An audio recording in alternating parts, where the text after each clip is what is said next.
All right, so I'll try to make this as simple as possible here. You got to go in your software edit to start. I found that the easiest way to go. Now, the way to look at this is you have presets, effects, scenes, all these layouts basically up here. That's layout one, preset. This is a virtual 12 switch pedal board. And a lot of you get 12 switches on each one of these. You get 12 switches on presets. You get 12 switches on scenes, and a lot of them go unused. So that's the first thing you want to know.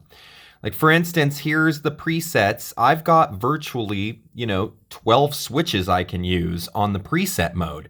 I presumably could put other presets in here, to make it easy to select from if I had a larger MIDI switcher, like a FC6 or something like that. But what you want is you want to control your scenes, and you could do that from here, but you want to make things, read the same. It's just easier. So you go to your layout. I'm on layout one right now, presets. You want to select, bam, scenes. So here you go. That is switch number 1, 2, 3, 4, 5, 6, 7, 8, 9, and 10, 11, 12. Okay, you notice mine has this little thing that says our new church or whatever. That's because I'm having that switch to preset 4, and that's the name of preset 4. So for our purposes, on the scenes layout, this is switch 11, and this is switch 12, and they're unused. Switch 10 is unused too, but all these are used because you have 8 presets. So they're going to give you 8 switches, 8 out of 12.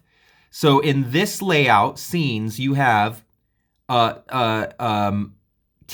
11, and 12 free. I chose 11 for some reason. I don't know why. So you click on that, right? It's highlighted. You go down here. You tell it what you want it to do. You want it to be a tap. You don't need a tap and hold, so hold is unassigned, although you could give it a hold function too, which is rad, but we're not going to do that. You're going to tell that thing to be a scene. The function is select, and you want it to operate scene number 4, okay?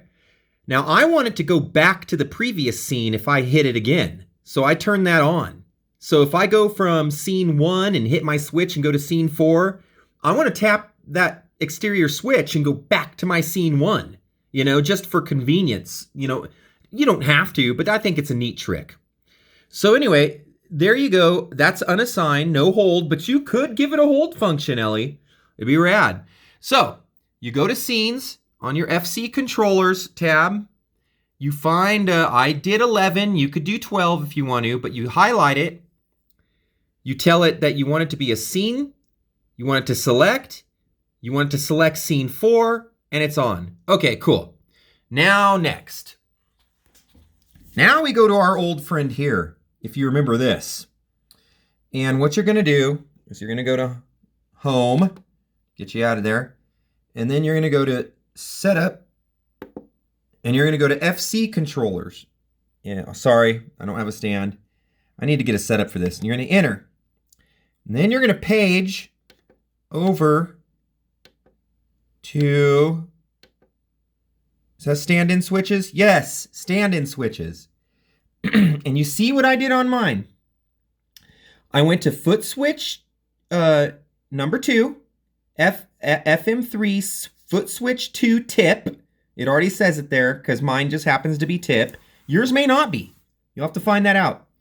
And then I went to layout 2, scenes, because that's where I'm at.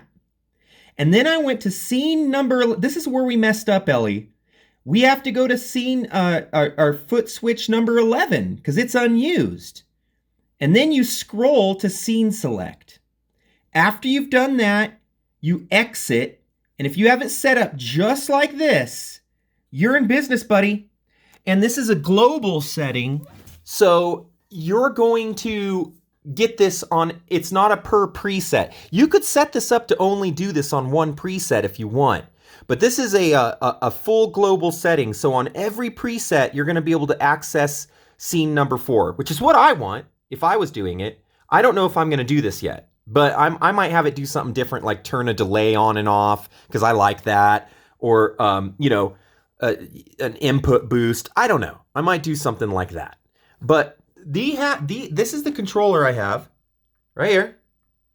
It's got this little thing, a polarity switch. I think that just lifts the ground. But this little dinky thing costs nothing, and I kind of like the pedal. I mean, they make these that have two of them right next to each other. So with this one little connector, you could turn on your boost, you could turn on a delay or turn a delay off and switch to scene 4. Or you could go to scene 4 and 5 using this right next to this. But they have 2-button foot switches that actually match the profile of this. I saw it on a video. It's 2 switches that actually looks almost just like the FM3. It's really neat. I think it was made for it. But anyway, I hope that helps, man. It's really simple. We just needed to go in the software. So whenever you pull up a view, whether it's scenes or presets or effects, each one of these can be assigned to do something.